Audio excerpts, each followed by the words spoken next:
Здравствуйте.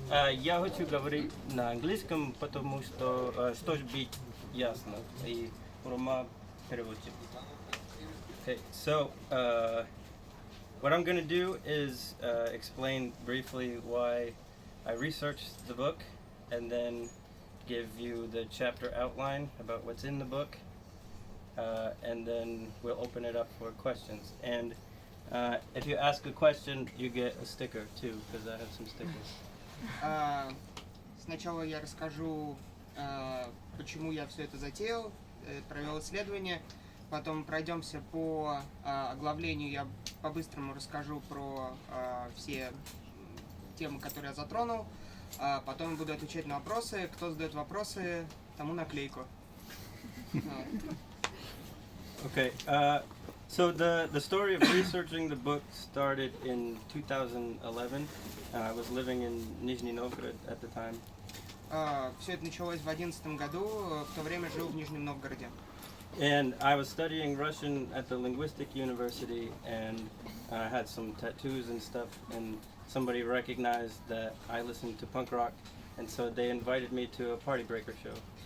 Я учился в лингвистическом университете, и кто-то увидел на мне татуировки и пригласил на концерт группы Pussy Riot. And I went to the show, and it was at the place I believe is called Stanok now in Nizhny Novgorod. Да, я пошел на концерт, и это было в таком месте, которое называется Станок в Нижнем Новгороде. And it was a crazy experience because it's like an abandoned factory, and there's wooden beams hanging from the walls, and you know, when kids were mosh pitting, they were hanging from these beams, and it was very dangerous.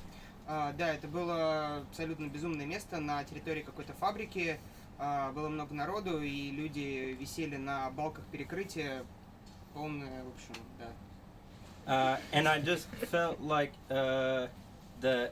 what I was witnessing in Nizhny Novgorod had to be documented in some way, because I never knew that punk rock existed in Russia. То, что я увидел, я посчитал, что то, что я увидел в Нижнем Новгороде, должно быть задокументировано, потому что я не имел понятия, что панк-рок существовал в России. Yeah, and I'm also an academic historian by trade, and so just sort of recognizing that the energy that was going on in this room was something worthy of being documented and written down. Плюс ко всему, я историк, академический историк, и я посчитал, что вот как раз это должно быть записано, задокументировано для истории.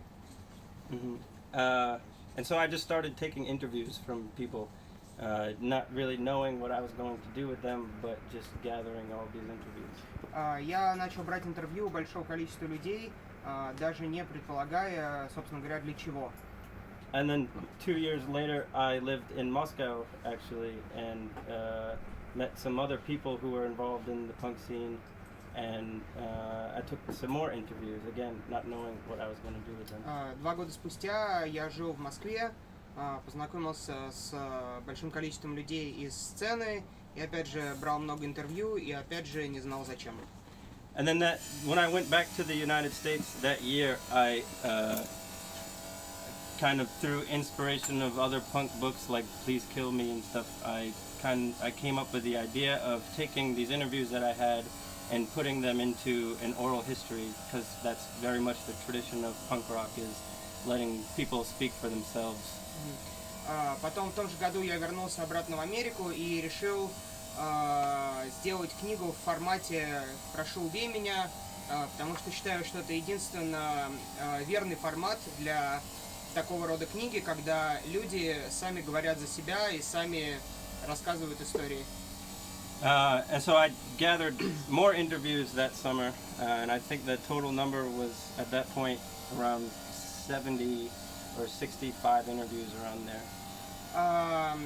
И вот со всеми интервью, которые вот на тот момент я взял, было примерно 75-85 интервью. And so 2 years later, again, I lived in St. Petersburg, where I'm living right now, because it's a better city than Moscow. And I started putting it together. And at that time, I was also taking interviews with people in the anti-fascist movement. Да, вот 2 года спустя опять же жил в Санкт-Петербурге, потому что считаю, что это город лучше, чем Москва. И вот я брал интервью у людей из антифашистского движения. Yeah, and so it all came together in that way, just through realizing that Russian punk was going through something new that I thought had to be documented, because there's so many books about American punk rock, there's so many books about UK punk rock, there's some about German punk rock, and so I thought, why not Russia? Я вот почувствовал, что в России происходит что-то новое, что-то интересное, и это должно принять форму книги, то, что я делал, потому что есть много книг про американский панк-рок, британский панк-рок, немецкий панк-рок, а про русский панк-рок как-то вот нет. Yeah. And so that's kind of the backstory of why I researched the book. Вот это, в общем, то, как это, почему это все получилось. And when I started researching and it became known that I was working on a book, some people from the Leningrad rock scene in the 80s reached out to me, like Fedora Lavrova from «Это самое искоренение». Да, и когда это стало известно, что я пишу книгу, некоторые люди из панк-рок сцены Петербурга 80-х, такие как Федор Лавров из отдела самоискоренения, со мной связались. Mm-hmm. So the first part of the book is called Leningrad Punk, and it starts with the story of Sven in «Автоматически удовлетворительный». Да, первая часть книги про ленинградский панк, она начинается с Свина и группы «Автоматические удовлетворители». And I tried really hard to interview the people that were involved with AU to try to get the most accurate story of how Sven came to find punk rock. Я пытался связаться и поговорить с людьми, которые были вовлечены вот в эту вот тусовку удовлетворителей ленинградскую, и, в общем, понять, как это все происходило. Mm-hmm. And then the next part is called the Leningrad Rock Club. And so that's the place where rock bands in Leningrad and the Soviet Union could play, and it's also the place where a lot of early punk bands like AU and Народное ополчение, they had kind of a hard time getting into the official rock club. Вторая глава про ленинградский рок-клуб, в котором выступало большое количество групп, включая автоматические удовлетворители, потому что такое место существовало, потому что в обычные клубы такие группы не пускали. And the next part is called Perestroika Punk, because it's this period where after Perestroika there's kind of an explosion of punk bands in Leningrad and people experimenting with more styles of music, and the Leningrad Rock Club allows more bands to play there. It opens up a little bit. Дальше глава про панк времен перестройки, потому что после наступления перестройки появилось большое количество групп, они стали экспериментировать со своими стилями. And originally when I started doing the book, I wasn't going to write about Siberian punk. I was just going to do Western Russia and mostly the two cities. But a lot of friends advised me not to do that. And I already knew Vladimir Kozlov, who's over there, who has done all of the research on Siberian punk, and so he contributed a chapter. Когда я начинал, я планировал сфокусироваться только на сценах Москвы и Петербурга и не затрагивать сибирскую сцену, но мне посоветовали так не поступать, вот.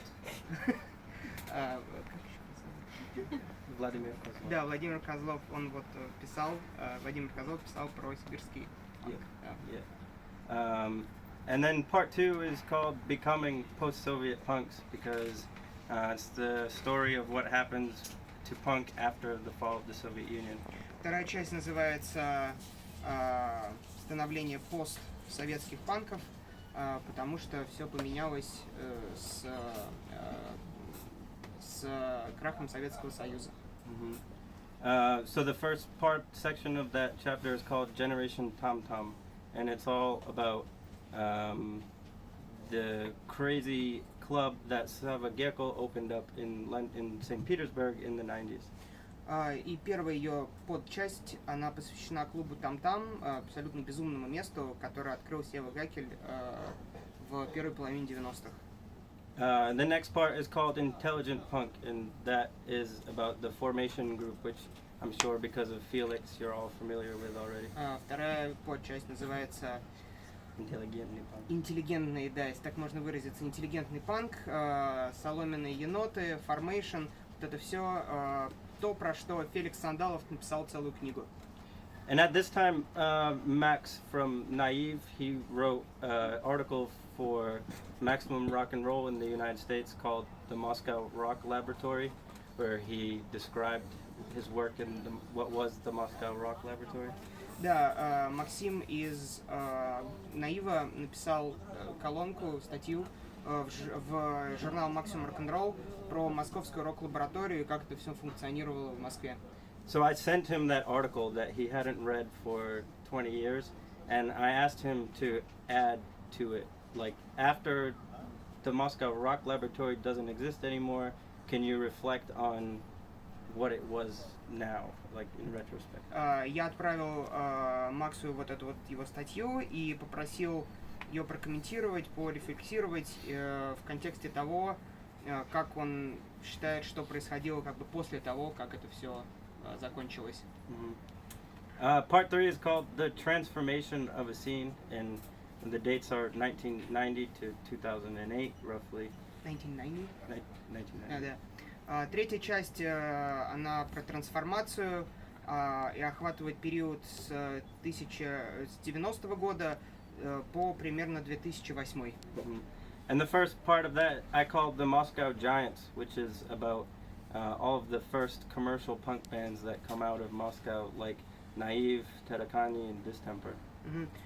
И как бы первая ее подчасть, она, так сказать, про гигантов московской сцены, Наив, Тараканы и Distemper. Первые, если так можно выразиться, коммерчески успешные панк-группы России. The next part of that section is called the anti-fascist movement, which documents like Pete from Providentia Linyenko and the rise of anti-fascism. Следующая подчасть трансформации про антифашистскую сцену России и в частности про Петр Силаев из группы «Проверочная линейка». The next part is called Groundswell, and it's all about punk in the provinces. And there's one chapter about Izhevsk, and I use Izhevsk as kind of a case study for what punk looks like in the provinces. Следующая часть посвящена панку в российских провинциях, провинциальных городах, с особым фокусом на Ижевск, как пример развития сцены в российском провинциальном городе. Because to write a scene history of every major city in Russia would make the book a lot bigger, so I had to focus in on one. Да, потому что если писать про все большие российские города и про панк-сцены в них, то книга была бы огромной, поэтому было выбрано вот такое вот место, и на нем был сделан фокус. Part 5 is called Russian Punk Today, so the first part of that is an oral history about the bands that existed in 2015 to 2018. Следующая часть называется «Панк сегодня». Она про нынешнее положение дел, примерно с 2015 по наше время. Yeah. And then the last official chapter of the book is called The Paradox of Pussy Riot. And, yeah. Ну, и самая последняя официальная как бы часть книги называется «Парадокс Pussy Riot». Because I didn't originally think that Pussy Riot should be in this book at all, because they were never a part of the punk scene. People involved in the scene didn't know who they were or anything. Изначально я не планировал включать Pussy Riot в книгу, потому что, по сути дела, они не имеют отношения именно к андеграундной панк-сцене, вообще, в принципе, к панк-сцене России. И когда они стали известны, никто вообще не знал, кто это. То есть But it's a paradox because it ultimately depends on how you define punk rock. Is punk rock a music style and a fashion, or is it a political position vis-a-vis power? Но вот в том-то и заключается парадокс, что как бы отношение к группе Pussy Riot, тут нужно понимать, как ты определяешь панк. Мода, какие-то внешние проявления, то, что снаружи, или политическая позиция, то, какие мысли ты транслируешь, и да. So that's the end of the actual book, and then there's 3 appendix chapters. Есть, да, это последняя как бы полноценная глава книги, и есть 3 дополнительные главы. The first one is a whole chapter about Fedora Lavrov and his life story and the bands he was in. Первая из них про Федора Лаврова из отдела самоискоренения и истории его жизни. The second appendix is about the history of punk in St. Petersburg. It was written by George Mikhailov or Kirill. Да, вторая часть про панк в Санкт-Петербурге, она была написана Кириллом Михайловым, известным как Джордж, из Санкт-Петербурга, из многих групп, наверное, многие знают. And then the last appendix is about the history of punk in Moscow by Maxim Dinkevich. И последняя часть про историю панка в Москве, которую написал Максим Динкевич. So that's the content of the book, and I am really open to you guys' questions. But first, I'll talk about some of the bigger narratives, I guess. Bigger what? Bigger narratives, bigger stories. Да, вот что касается того, о чем написано в книге, я открыт для ваших вопросов. Но перед этим хотел бы поговорить о некоторых важных вещах. The first big narrative is that when you look at the history of Russian punk rock as a whole, there's actually some really great success stories, I think. And the first one is the anti-fascist movement. Первое, о чем бы хотел сказать, если смотришь на историю российского панк-рока в целом, как бы издалека, то можно заметить, что как явление люди добились очень больших результатов в некоторых как бы областях. И одна из них это антифашистская сфера. Yeah. So now it's relatively safe to go to punk shows, and you don't have to worry about neo-Nazis jumping you outside. Сейчас ходить на панк-концерты не составляет никакого труда. Взял и пошел.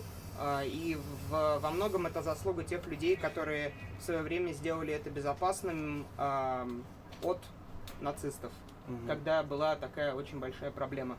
The second big narrative is probably the perseverance of punk through both the Soviet era, the really hard times of the 90s, and then today. Вторая тема — это то, как панк пробивался через, собственно, разные периоды времени, когда все, что с этим связано, не воспринималось, так сказать, положительно. То есть 80-е, 90-е и, в общем, до недавнего времени. Except I think not now, because you all love techno now, right? Ну да. So those are sort of the big narratives of the book. I'm sure that you'll find more. And the last thing that I want to say is that, you know, the book is only almost 300 pages, which I think is half the size of Felix's book on formation. Хотел бы сказать, что книга примерно 300 страниц занимает, что примерно половина от книги Феликса Сандалова, который описал только Formation. So the point of the book is not to be totally comprehensive about everything. The point of the book is to get you guys to talk more about your own history. И смысл книги, того, что я написал, не в том, чтобы рассказать полную историю, потому что это, в общем, невозможно, а в том, чтобы заставить, ну, как бы обратить людей к своей собственной истории, обратить на нее внимание. Yeah. Да? So, questions? No, that's all. All right, hang on one second. Yeah. My question is not about punk rock, but about academia. Am I right that it's your PhD thesis? No. No. And is your academic topic connected to punk rock and how it looks like in the USA Academy about these topics? Because I'm trying to do something kind of popular music research in Russia, and sometimes I find it's problematic because people say it's not serious, it's not a real academical topic, you should change anything, and how it looks like in the USA. And Do you want to translate the question? я могу по-русски повторить. Да, я понимаю. Для остальных, если нужно. А давайте на русском, может быть, задавать вопросы или как? You can translate it if you want. Yeah, it doesn't matter. Sure. Go ahead. Okay. Yeah, in American academia, it's also, if it were a history of rock music, then I think it would be okay, but the word punk makes it kind of unofficial for bougie liberal academia. So the book is very much not related to my academic work, actually. My dissertation, my academic work is about the late Soviet environmental movements. Книга не связана с основной исследовательской деятельностью Александра, потому что, в общем, если так официально заявить, что ты собираешься писать книгу про панк, могут неправильно понять. Вот. В США его основная тема диссертации — это движение по защите окружающей среды в Советском Союзе. Вот. Еще вопрос? Okay, my question is, what were the key difficulties that you faced while gathering the material and publishing this book? С какими проблемами столкнулся во время написания книги? That's a good question. So I describe it as a matryoshka doll. So when you interview somebody, they'll tell you about their band or their fanzine or whatever they do, and then they'll say, I recommend you talk to somebody, this person, and they'll give you another name. And so you have to keep going deeper and deeper until you get to the little doll, right? And then at some point you have to stop because you can't find, I mean, at some point you get to people who are dead even, so you can't interview them. Да, тут можно сравнить с матрешкой. Ты начинаешь брать интервью у человека, он тебе что-то отвечает, потом говорит, ты должен еще поговорить с этим, ты говоришь с ним, а он говорит, что нужно еще поговорить с тем, и так далее, и так далее, и так далее. И в конце концов это все может привести никуда, и в том числе может привести к тому, что на какие-то вопросы могут ответить люди только те, которые уже как бы умерли, поэтому... Еще вопрос? One simple question: which of the Russian bands you actually like the most and why? Good question too. Что слушаешь? Да. Современные или все равно? Whatever. Pussy Riot.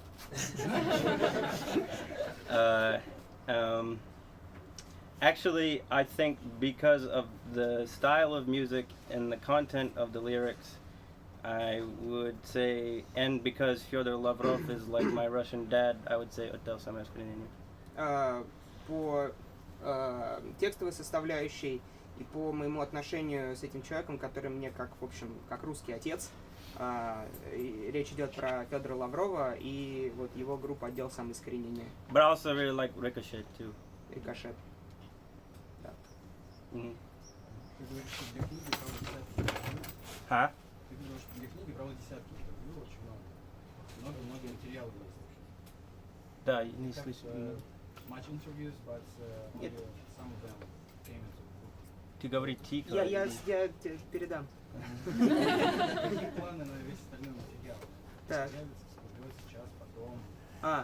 Do you have any plans for the material that did not go into the book?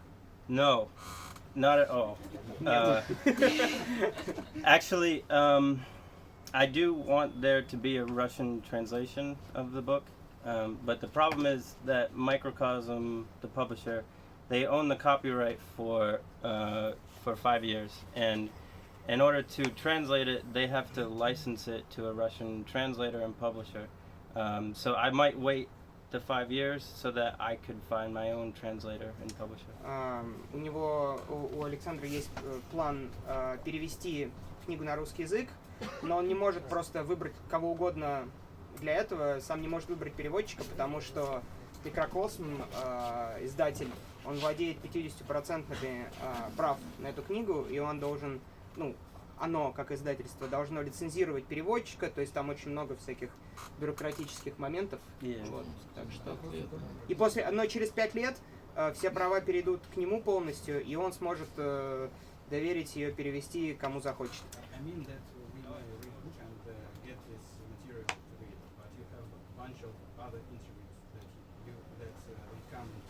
So what are your plans for this interview, this material, this photos and all that?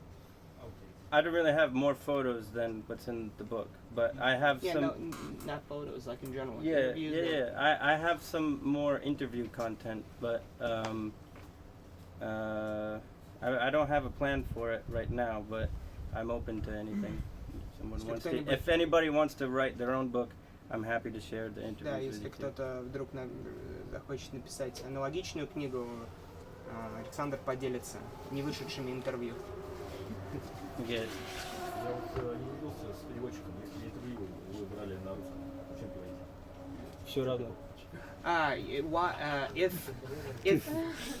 If you interviewed people in Russian, why translate it? Because I translated it into English, and because I didn't use the whole interview, I picked parts from the interviews that I wanted, and so whoever translates it has to go back into the interviews and find those parts that I took out. Это очень много потеряется, так сказать, в переводе, когда он их брал на русском, потом переводил на английский, но не все, а некоторые куски. И если это обратно, нужно будет переводить обратно. Вот это все, это, в общем, очень сложно. Today is the birthday of one of the most famous Russian punk singer from band Sector Gaza. I'm sorry, Sector Gaza is not in the book. I actually did try to interview any of the members, but He's unfortunately dead already. Yeah. But every my friend from Europe who likes punk music or rock music said that it's a perfect Russian punk, and the CD of Sector Gaza is the best souvenir for punk stations in Europe. This is like yeah, it could be true. I did try to interview the living members, but none of them got back to me. advise you So to listen to them. It's really a Russian punk style. it could be. You could be right. В общем, с сектором газа не срослось. Yeah, more questions. Yeah. Ты много групп прослушал, отечественных, российских. У кого ты видишь наибольший потенциал на Западе? Кто там может выстроить в этом деле?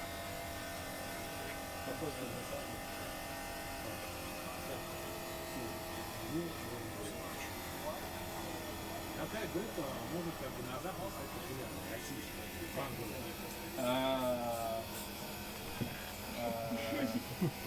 I think like Tarakani has an album out now in the United States, I think, but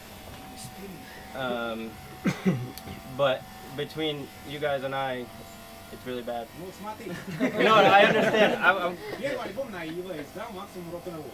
Значит, тогда люди в Америке на волне перестройки могли это как-то продать. У них были такие мысли, что они это продадут. Сейчас вот есть такие люди, заинтересованные в Америке, которые могут вложиться или там что-то издать российские группы? Yeah. How'd you feel like that? That's a really good question. I'm not sure. I have to think about it more.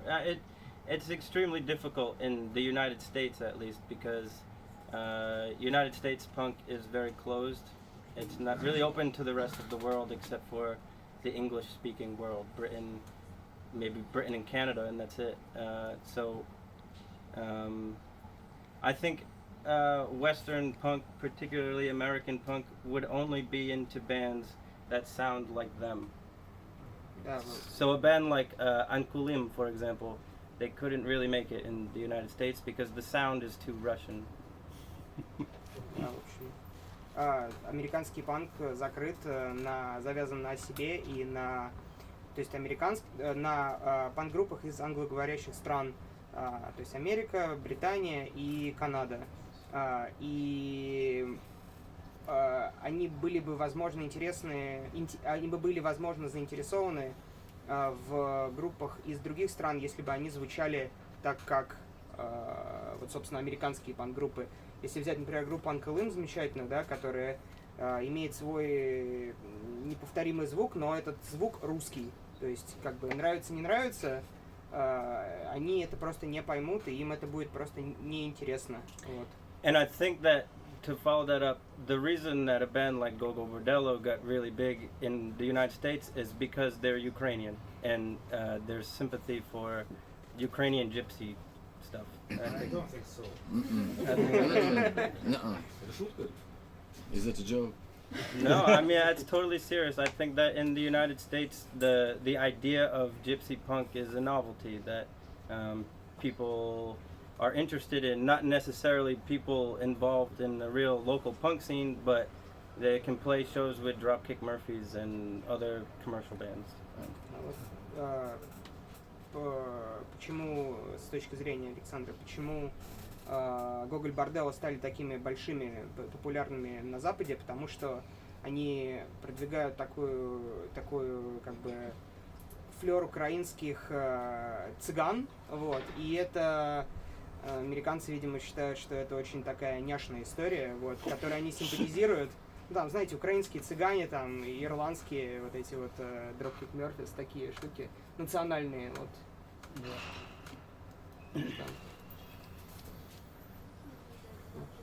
я хотела узнать, почему вы сделали книгу, а не документальный фильм, и если, допустим, для вас сложно снимать кино, а книги писать проще, то не думаете ли вы о том, что по книжке было бы хорошо снять и фильм заодно? Ну, просто, понимаете, это такое мое сугубо личное отношение, мнение, потому что о такой культуре проще, и информацию об этом проще воспринимать не из печатной, еще не из текстов, а вот видеоряд, документальные фильмы. Yeah, it's a great idea, but I'm the worst cinematographer and photographer ever.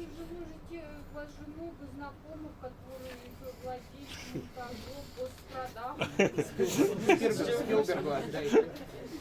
Actually, Microcosm owns the copyrights to allow for a documentary too, and so in order for the book to become a documentary, they have to sell the license to somebody to film it. But I don't want any part of it. Официальная причина в том, что издатель не разрешит снимать кино. Так что вот так. Ah, I forgot to hand out. Here. Who else?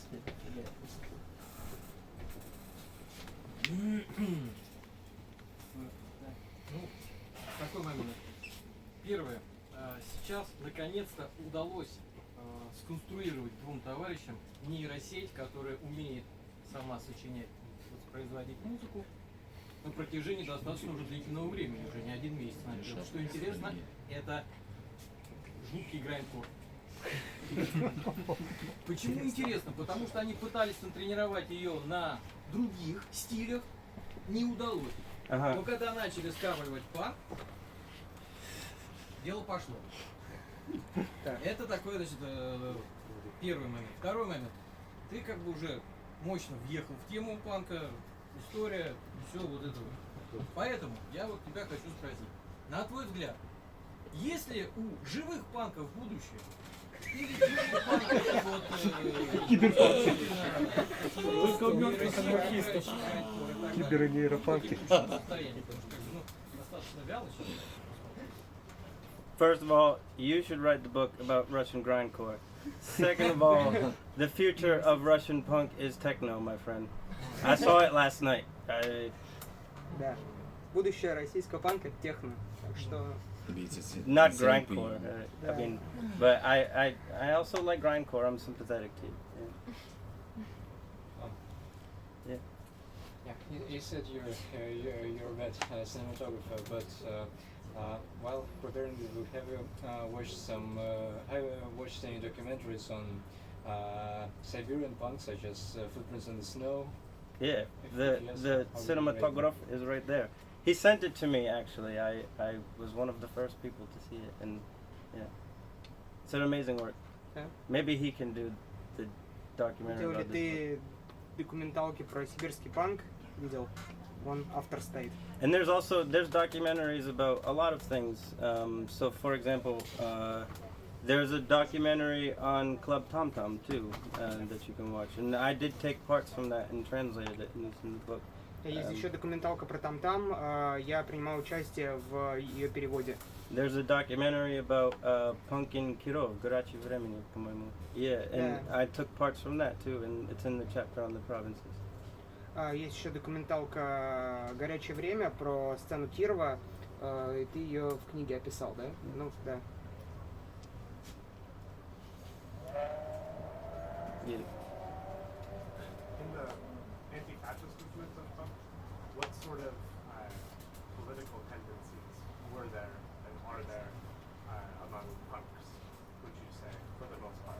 I think it's what you would expect. It's communism and anarchism, but their history is a lot different than American anti-fascism, because when the Soviet Union collapsed in the 90s, the economic situation was so bad that if you went to a punk show at Tom Tom, for example, then the songs weren't really about politics. They were about just living conditions and life in Russia. And it's not really until the transition from the 90s to the 2000s when people start declaring political positions and bands start having to say Nazis aren't allowed at our shows anymore. About fascism in Russia. Ну, в общем, разница в тематике текста в 90-х годах в сравнении с 2000-м в том была, что, например, в Там-Таме, как группы, которые выступали, жизнь была настолько тяжелая в 90-е годы, что, ну, соответственно, группы пели о том, как тяжело жить в 90-е годы. А потом, в 2000-е, как бы тема переключилась, там, основной из тем стал антифашизм, потому что возникла с этим проблема, приходили на концерты нацисты, и вот люди пытались дать отпор либо в текстах, либо физически, либо, ну, разными способами.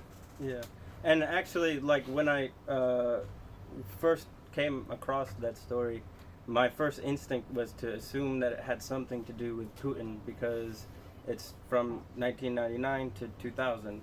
But actually, everybody that I interviewed said, no, it doesn't have to do with Putin specifically. It had to do with just increasing political consciousness in Russia and people just declaring political positions.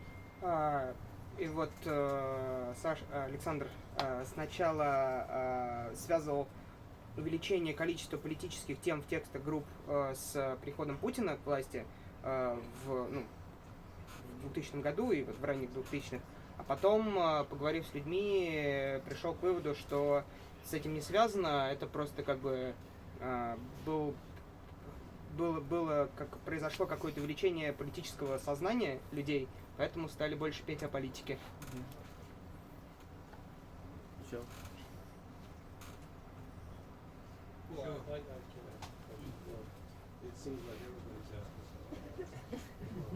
You've mentioned that the American punk scene is pretty closed, and it's inside of its little shell.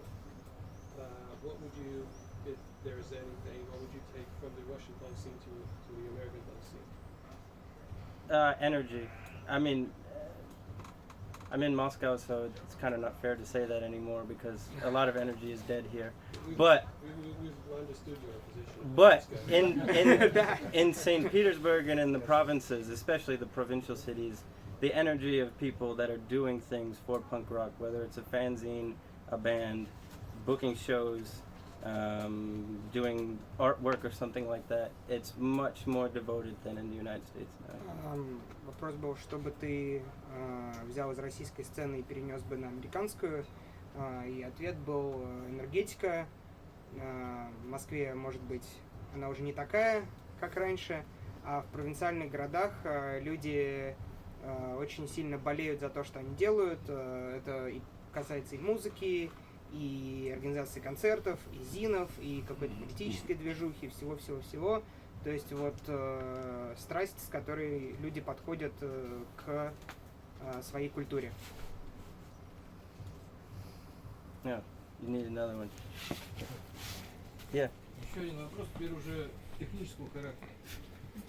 В бумаге книга уже продается, а электронной версии пока нет, и как я смотрел на сайте, все откладывается. Когда появится? In September it will be electronic version. В сентябре. Yeah. More questions? Электронную версию книги можно будет скачать в сентябре, купить. Нет, кстати, в планах ее как приятный бонус выдавать тем, кто купил бумагу? I don't know. It's up to microcosm, honestly. The normally like punk in a foreign space or punk в другом измерении, I would do a self-publish because that's what I do. But the problem with this book is that Microcosm has really great, they're an independent publisher and they have really great distribution, and so I wanted the book to go as far as it could go. Значит, Александр еще делает зины, Punk in the Foreign Space, например, как пример, и он издает их полностью сам, но в случае с книгой издателем выступил Microcosm. Microcosm это как бы это независимое издательство, но оно очень большое. То есть они оставляют за собой какие-то права, но в обмен они предлагают очень-очень-очень большую сеть дистрибьюции, и это полезно тем, что книга расходится настолько широко, насколько это возможно, и, естественно, так бы не получилось бы сделать, если бы он бы ее издавал сам.